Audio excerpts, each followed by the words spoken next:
The following program is made possible by Patreon supporters like you. From civilization's ancient tribal beginnings till now, we seem to be evolving toward freedom. But lately, there's been a growing suspicion that we're not as free as we imagine. And with the piling up of existential challenges, climate change, political turmoil, pandemics, and the ongoing nuclear threat, there's a sense that we can't stop it, like we're living in someone else's nightmare. Maybe you're coming around to the same anxious feeling that something or someone seems to be pulling the strings. Conspiracy? I think maybe. Whatever's happening, I'm going to guess that you want it to stop.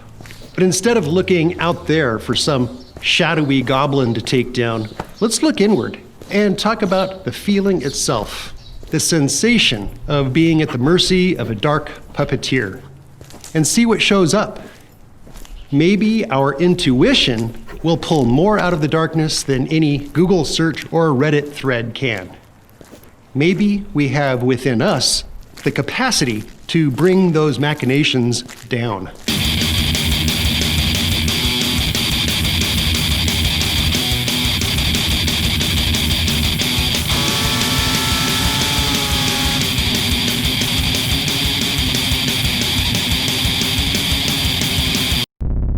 Here's how I actually feel when I say I feel I'm being invisibly controlled by you fill in the blank. For one thing, I feel low-level creeped out.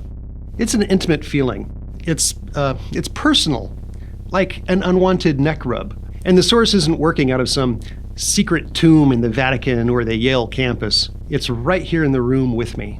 Actually, I feel a lack of control, very little freedom. I've got the nagging feeling that my life has been hitched to a pair of invisible rails. I may be a freelance professional, but I'm stuck in a game of chutes and ladders. And then there's that dreamlike feeling. When contemplating current events, I often feel as if I'm in a waking dream, searching for something, but I don't know what it is or where to find it. I feel that there's something hidden, that knowledge is being denied me. Actually, it's a fear of missing out. FOMO, cranked up to its existential 11. I feel paranoid. I get the feeling that just outside my field of view, somebody's watching me, even predicting what I'll do next. Or is it actually prompting my next move? Would I even be able to tell the difference? I feel the strings tugging at my ligaments.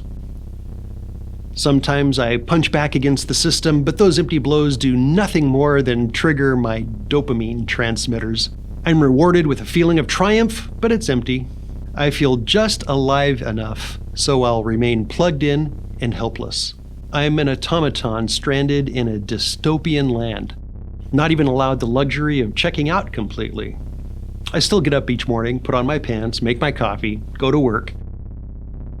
I'm going to go out on a limb and suggest that you more or less have these same feelings regardless of your voting history, because they persist regardless of where we get our news. Fox, CNN, NPR, NBC, WKRP, it doesn't. The electric age is changing you. It is changing your family. It is changing your neighborhood. It's changing your education. It's changing your job. When are you going to do? It's changing your government. It's changing your relationship to others. These little circuits are making our world go. The electric age is having a profound effect on us. We are in a period of fantastic change that's coming about at fantastic speed. Your life is changing dramatically, and you are numb to it.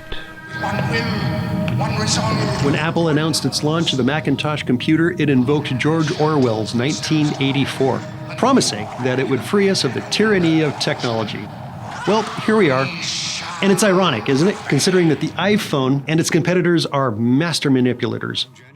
We're connected to our devices by an electronic leash. And you'll see why 1984 won't be like 1984. But which end is the collar on? And what strings is it pulling?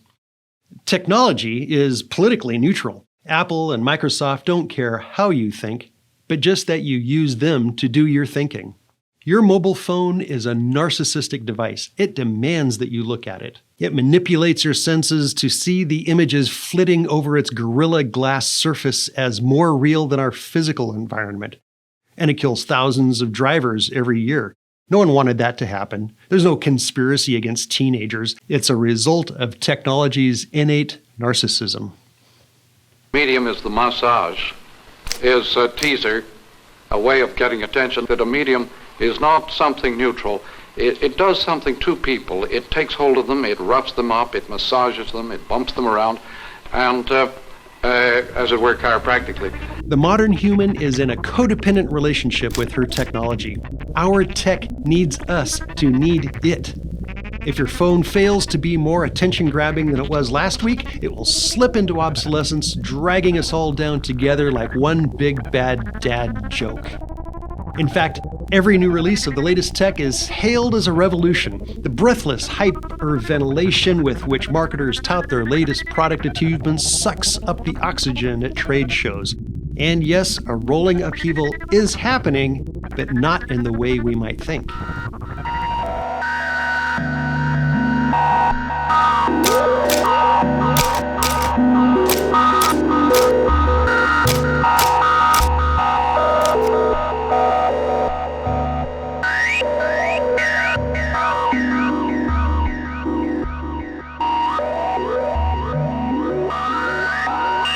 And that's exactly what's happening, right? Today, we're seeing McLuhan's predictions realized in the culture wars and all their opposing camps. And this is a feature of tech, not a bug. There's no conspiring, centralized human cabal, technocratic or otherwise. Because even if the Tim Cooks and Mark Zuckerbergs of the world did have a secret New World agenda, they can't really execute it. Because at the end of the day, they answer to their shareholders and a market that sees exactly one thing: profit. That's why I think McLuhan was onto something when he said, new technology is thus a revolutionizing agent. Technological revolution begets political revolution. And here we are. Where did that start? You are fast losing your private identity. Information is being collected about you, and it's being recorded in a corporate memory, making up one big computerized gossip column that is unforgiving, unforgetful. And so it goes. Every minute of every day is becoming a simple matter to wire and pick out of your homes your private, once solely personal life, and record it. Bugging is the new means for gathering information. Who knows? Maybe you've been bugged for sound. It couldn't happen. What's that buzz?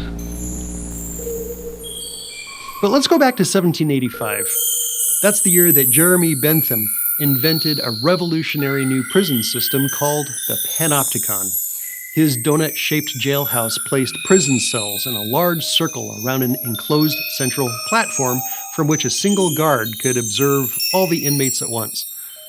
Sure, it was great for human resources, but the real genius of it was that the guard wouldn't even have to always be present. Inmates would obey the rules even if they believed they were being watched. It was so effective, cells didn't even need doors. Inmates could come and go as they pleased. The trade-off was simple: privacy in exchange for a semblance of freedom. But what was really going on?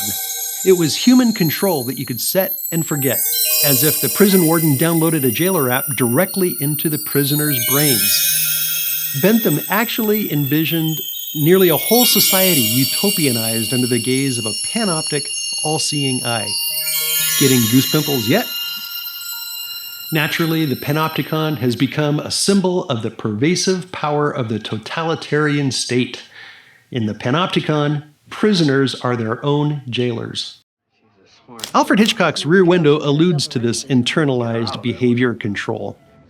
The James Stewart character acts like that prison guard, secretly keeping watch over the panopticon of his Greenwich Village neighborhood. But when the murderer Thorwald catches him in the act of surveillance, the jig is up. Afterward, a subtle behavior shift overtakes his neighbors. Some of them become more self-conscious, more performative. And of course, Grace Kelly puts on the most obvious performance of them all.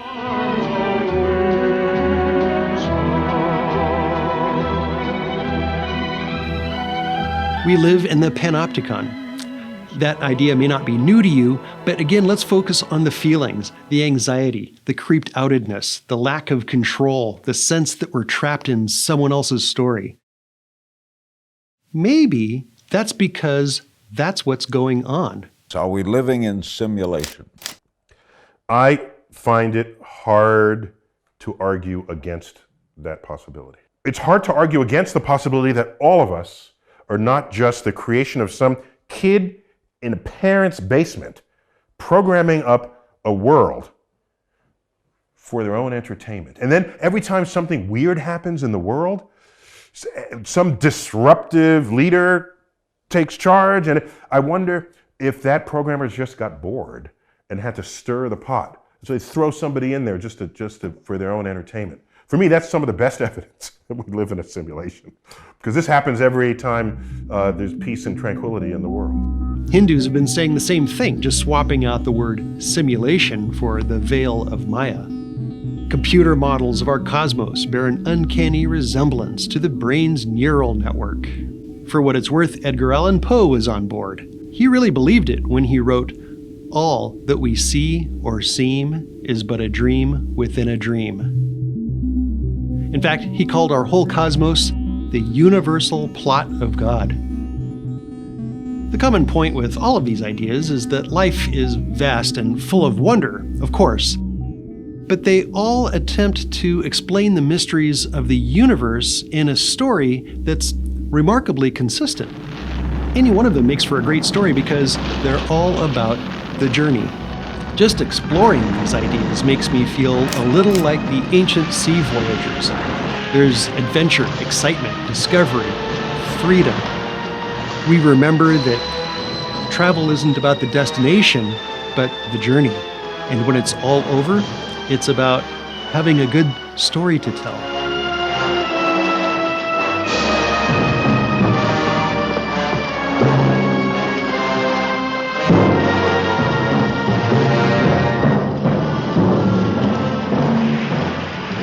Keep the sun going!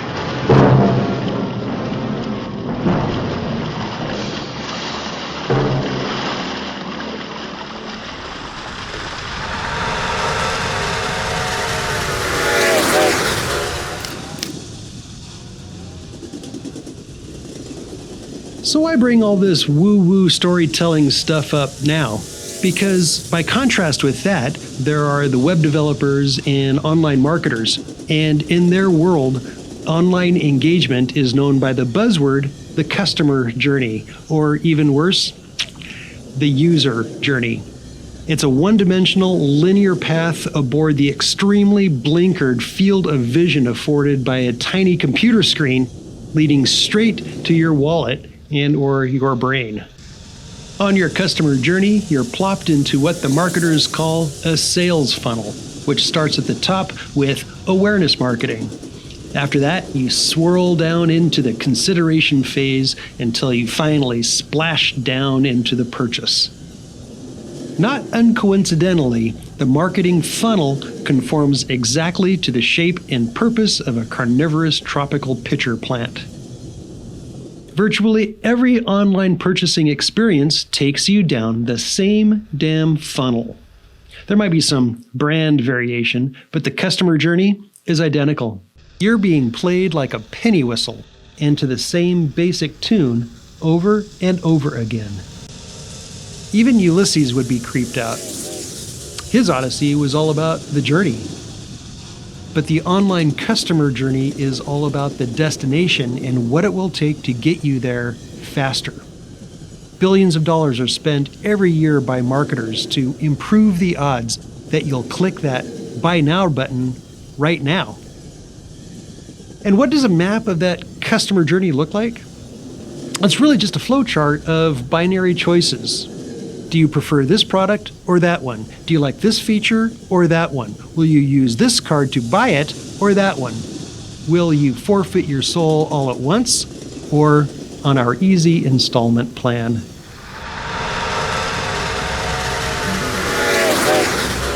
And this is all part of the science of user experience, or as it's called in the biz, UX.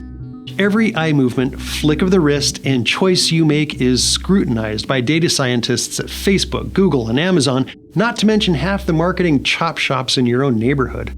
And because the science of UX has been so well refined, every customer journey is pretty much the same repetitive action. Sending a love note, buying a toaster, and checking the weather are, experientially speaking, identical. Click here, click there, and you're done. What were formerly time-stretching, omni-sensual experiences are now merely functions.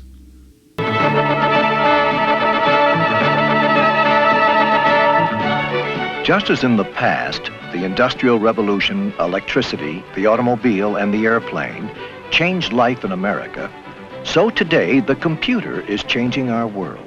The way we do business, the way we travel, the way we communicate with each other.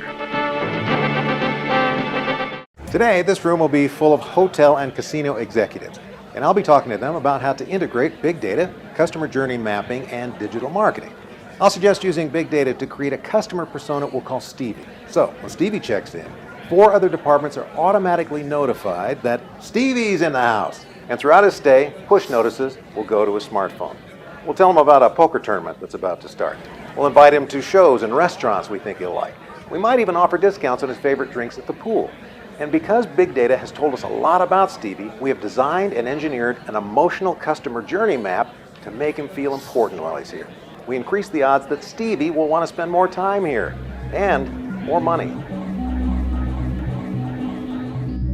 Our computers and the internet itself have been meticulously designed to eliminate what engineers have decided are extraneous. They trade in experience for speed and efficiency. And when we enter that digital world, we conform to those values. It changes us. Noble attributes like patience are a liability, not a virtue. All media or technologies work us over completely. They are so permeating throughout in their personal, political, psychological, moral, ethical, and social consequences that they leave no part of us untouched. Any new medium changes the image we have of our own bodies. All media are extensions of some human faculty, mental or physical. The wheel is an extension of the foot. The book is an extension of the eye. Clothing is an extension of the skin. Electric circuitry is an extension of the central nervous system. The extension of any one sense displaces the other senses and alters the way we think, the way we see the world and ourselves. When these changes are made, men change. The analog world is a range of continuously flowing experiences, an excess of yes and, or this and that. But on the digital plane, experiences are reduced to this or that. In the analog world, we're free-range creatures. In the digital factory farm, we're meat corralled into a binary feedlot. But it's even more fundamental than that. Those either-or binary choices are built not only into the UX, but into the code itself. The threads that make up our digital fabric, the ones and zeros, are an infinitesimal stream of yes, no, on, off, this, that, moving at light speed. And I believe that binary environment is profoundly affecting us. I think there's more than just a poetic correlation between that environment and our Coke versus Pepsi, left versus right, black versus white world. In imitation of the all too reducible digital environment, our political discourse, hell, our family dinners, have been stripped of the free flow of ideas.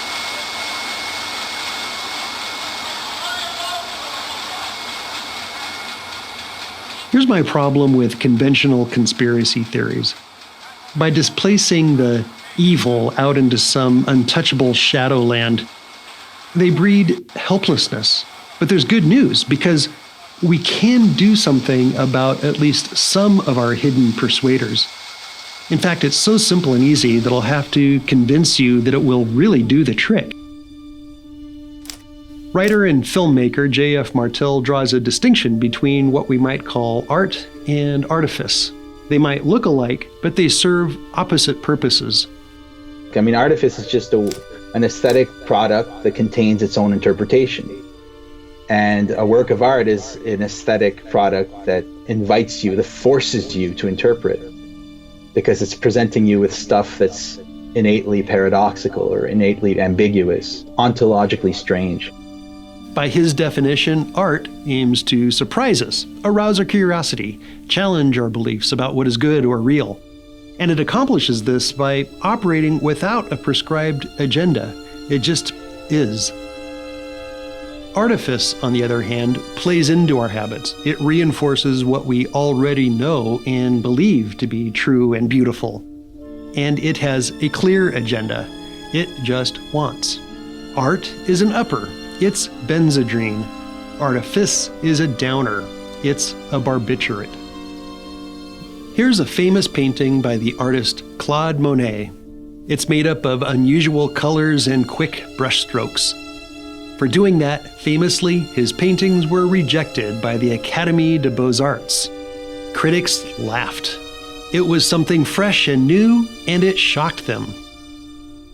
Monet's haystacks are a pep pill. I'd call it art. Now here's a poster of that same painting.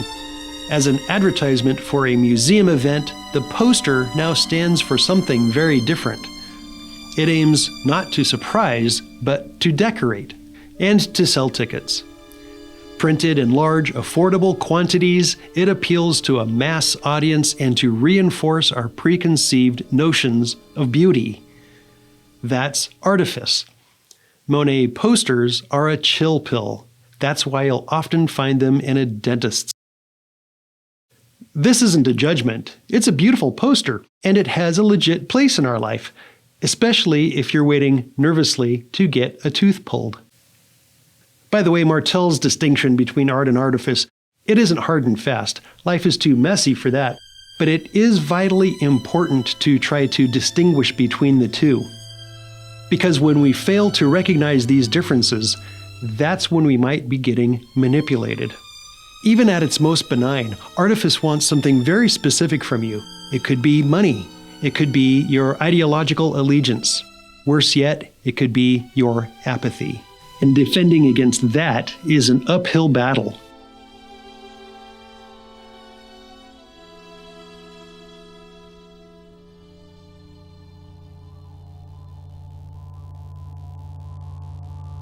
The digital world is largely artifice. It's the matrix. And the moment we engage in it, we're surrendering a large part of our liberty to the directives of the UX. And when we do that, we put ourselves at risk.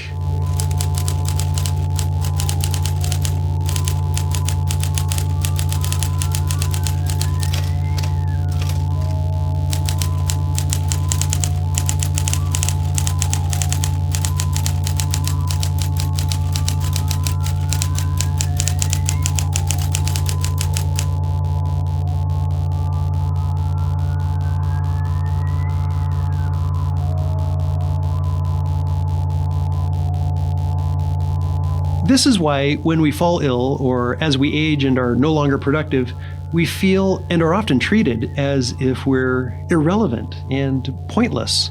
This warped view of humanity has origins in the Industrial Revolution, but it's reached a head in today's digital era. The Matrix may be beautiful and enticing, but in fact it's as soul-nourishing as a toolbox. And in it, our choices are limited. Do you want to be a hammer or a nail? Instead, we need to put ourselves in a position to break out of the matrix, and to do that, we need the most powerful tool we can find. Here's my 4-part plan to disentangle yourself from the conspiracy of technology.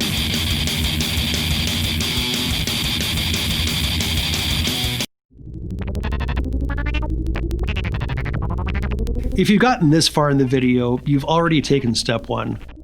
The first step is just being aware. Tech is like a street hustler. Simply knowing that they're playing a con game is all you need to protect yourself from losing your bus fare. The moment you log into your computer or into Facebook, just take note that the technology itself is trying to play you. You're not playing it. Then your engagement with it can spring not from blind habit, but from choice.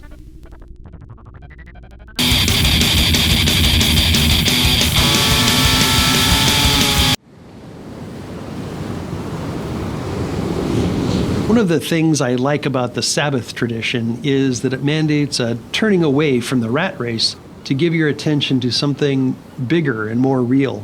So take a Sabbath from tech.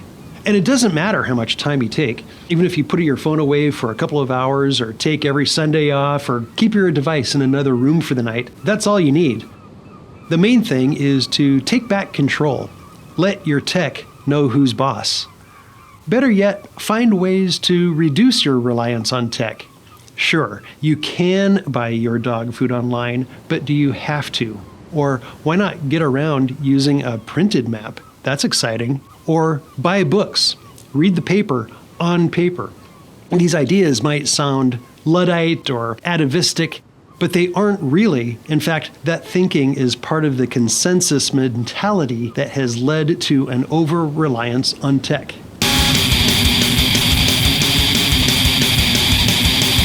Our media, that is, our devices, our computers, the software itself, it's programming us to believe that productivity, efficiency, and utility are the only values that matter. You gotta smash that. Do something that's as inefficient, unproductive, and useless as possible. Go blow a couple of hours that you'll never get back at an art gallery or museum. And when you get there, don't even read the little cards that explain the painting. Just trust yourself and open up your mind to seeing what the world looks like through someone else's eyes. That's it, but it's huge.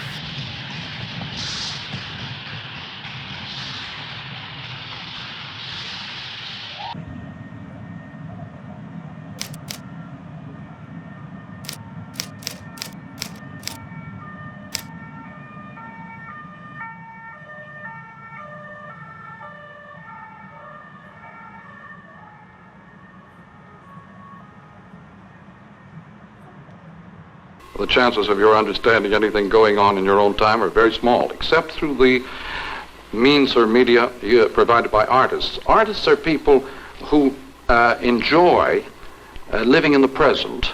My own way of testing the sorts of effects that any new form is likely to have on us is to keep a sharp lookout on changing styles in the arts. The artist is always a jump ahead of technology and is engaged really in giving you images of what sort of effects it's likely to have upon you later on.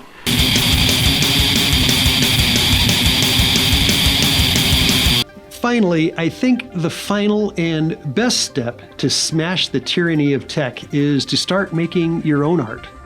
It doesn't have to be ambitious or accomplished. Just rekindle the love for creating for its own sake that ignited your imagination as a child.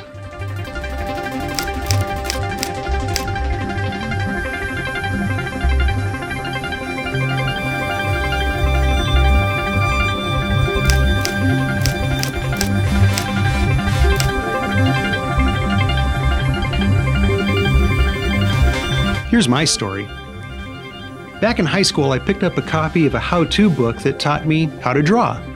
But the real lesson is that it teaches student artists how to see, to get out of your head and see the world as it really is. I didn't stick with drawing so much, but that lesson stuck with me.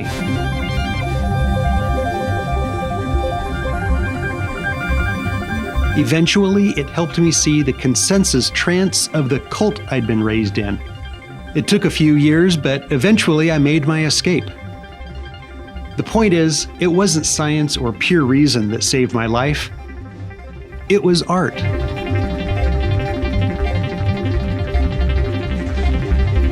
That's the power of art. At first glance, it's useless. No one has yet come up with a satisfactory answer to why we even make it. And yet, it's essential. Its power is in its pointlessness. Existing outside of belief or ideology or utility, it can inspire us to find our own way. To cut the Pinocchio strings that bind us to our technology.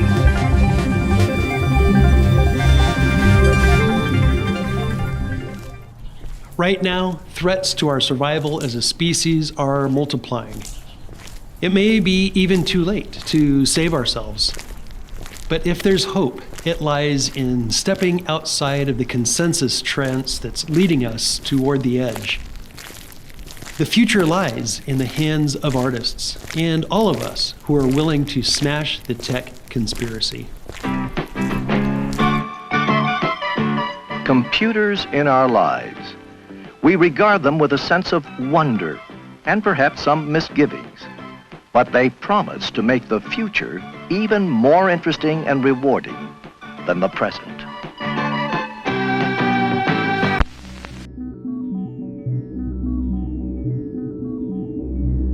I know, for example, a big business in Toronto where all the private offices have been dissolved, all the walls have been pulled out so that the participants in this business can sit together around tables in the middle of the big office space so that they can watch each other's responses to stocks, world events, and so on. They want a perpetual dialogue going on among themselves as a response to world events.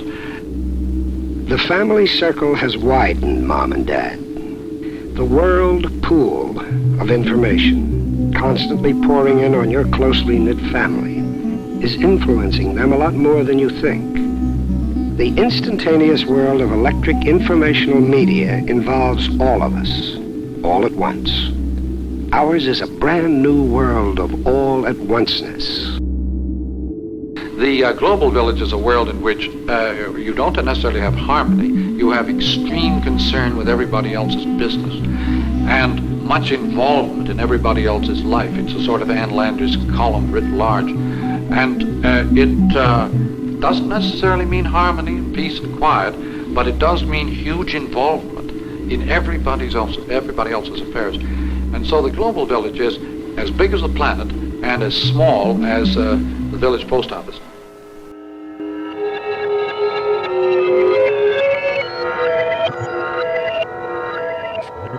Aktiver faktene obsessive